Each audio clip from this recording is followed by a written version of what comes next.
इस वीडियो के अंदर गाइस हम लोग बात करने वाले हैं रिसेंटली 1 अप्रैल 2023 से डेट फंड के अंदर टैक्सेशन के अंदर कुछ चेंजेस आ चुके हैं।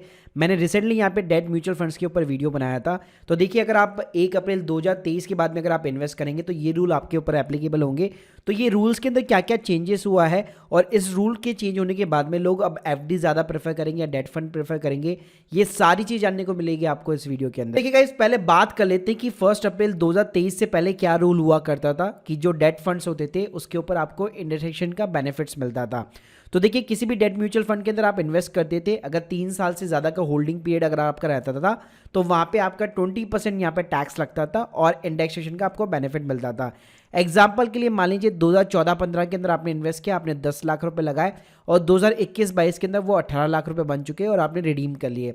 अब गाइस, इसके ऊपर इंडेक्सेशन के हिसाब से यहाँ पे कैसे टैक्स कैलकुलेट होता था कि यहाँ पे जो 10 लाख रुपए था, वैसे अगर आप देखेंगे तो 8 लाख रुपए का आपका प्रॉफिट बनता था।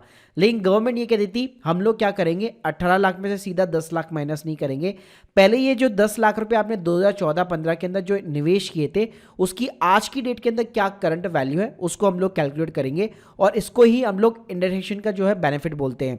तो इसके लिए गवर्नमेंट क्या करती है, सीआई इंडेक्स यहाँ पे जो है पहले से डिसाइड करके रहती है। तो यहाँ पे आपने जो भी सेल किया था जिस ईयर के अंदर उसका यहाँ पे इंडेक्सेशन ले लेगी और जब भी आपने परचेज किया था उसका ले लेगी। तो वो डिवाइड करके सिंपली जब मल्टीप्लाई होता है तो यहाँ पे आप देख सकते हैं आज के टाइम पे उस 10 लाख की जो वैल्यू है वो 13,20,000 रुपये होगी।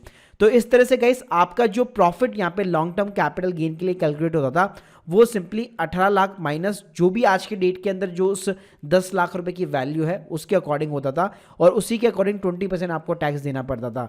लेकिन गाइस, अब से क्या होगा, अब से गाइस ये आपको जो इंडेक्स का बेनिफिट है वो आपको नहीं मिलने वाला है। जो आपको बेसिकली इन्फ्लेशन का जो बेनिफिट है वो आपको नहीं मिलने वाला है डेट फंड्स के ऊपर। यहाँ पे सीधा 18 लाख में से 10 लाख रुपए माइनस हो जाएंगे, यानी कि 8 लाख रुपए आपका प्रॉफिट हो गया। और जिस भी स्लैब के अंदर आप फॉल करते, अगर आप 30% स्लैब के अंदर फॉल करते तो सीधा 2,40,000 रुपये का आपको टैक्स पे करना पड़ेगा। तो पहले जहां पे आप लोग जो है 95,000 रुपये टैक्स का जो है पेमेंट कर रहे थे, वहीं पे ये सीधा टैक्स बढ़ के सीधा 2,40,000 रुपये हो गया। अब गाइस, कई लोग इस बात से कंफ्यूज होंगे कि यार ये तो बहुत ही ज्यादा नुकसान है, लेकिन ये नुकसान उनके लिए है जो हायर टैक्स ब्रैकेट के अंदर फॉल करते हैं। एक एग्जाम्पल और देना चाहूंगा, मान लीजिए आपने 1 लाख रुपए निवेश किए 5 साल के लिए, 10% सीजीआर के ऊपर आपने रिटर्न अच्छा खासा कमा लिया। अगर अब मैं बात करूं प्रीवियस टैक्स लॉ की, तो अगर मान लीजिए 2.5 से अगर आप 3 लाख स्लैब के अंदर फॉल करते तो पहले जो आपको टैक्स पे करना पड़ता वो 294 करना पड़ता। और अब से जो नया टैक्स रिजीम जो यहाँ पे लागू हो रहा है 1 अप्रैल 2023 से, तो यहाँ पे जो आपको इंडेक्स का बेनिफिट नहीं मिलेगा, उसके बावजूद भी आप जिस भी स्लैब के अंदर फॉल करते हैं उसके अकॉर्डिंग यहाँ पे आपका टैक्स लगेगा। तो यहाँ पे आप देख सकते हैं, अगर मैं 5 लाख रुपए तक की बात करूँ तो पहले जो है बेसिकली आप 5377 करके यहाँ पे टैक्स पे करते थे। और यहाँ पे पहले क्या होता था, आपकी इनकम चाहे कितनी भी बढ़ क्यों ना रहा हो, लेकिन आपका जो टैक्स होता था डेट म्यूचुअल फंड्स के ऊपर वो नहीं बढ़ता था, वो यहाँ पे सेम होता था। लेकिन अब ये न्यू टैक्स लॉ के अंदर क्या कर दिया गया है, जो जितना कमा रहा है उसको उसके अकॉर्डिंग यहाँ पे टैक्स पे करना है। तो यहाँ पे ये रीजन क्या है गवर्नमेंट का इस एक्शन को लेने का, वो चलिए हम लोग जानते हैं। गाइस, यहाँ पे बैंक्स ने क्या किया, बैंक्स ने रिसेंटली जो है बेसिकली गवर्नमेंट को अप्रोच किया कि लोग ज्यादातर डेट फंड्स के अंदर निवेश करते हैं और बैंक एफडी भी जब उसने ही इक्वल रिटर्न देती है तो बैंक एफडी को ये बेनिफिट्स क्यों नहीं मिलते। फॉर एन एग्जाम्पल, मान लीजिए आपका जो इन्वेस्टमेंट है, आपने 1 अप्रैल 2023 के बाद में आपने एक बैंक एफडी करवाई 1 लाख रुपए की, 2026 के अंदर आपने उसको रिडीम करा लिया, मान लीजिए 8% का आपको रिटर्न मिला, यानी 1,25,000 रुपये आपकी वैल्यू हो चुकी है। तो गाइस, एफडी के अंदर क्या होगा, आपका जो बेसिकली प्रॉफिट होगा यानी कि 25,971 रुपए, उसके ऊपर आपको जो टैक्स पे करना है वो बेसिकली आपको जिस भी स्लैब के अंदर आप फॉल करते उसके अकॉर्डिंग आपको करना पड़ता था। लेकिन गाइस, जो डेट फंड्स वाले होते थे वो क्या करते थे, वो ये इंडेक्स का बेनिफिट उठा लेते थे अगर वो 3 साल के बाद में रिडीम करते थे, जबकि एफडी के अंदर ये बेनिफिट आपको नहीं मिला करता था। इसलिए ज़्यादातर लोग जो है डेट फंड्स को प्रेफर करते थे।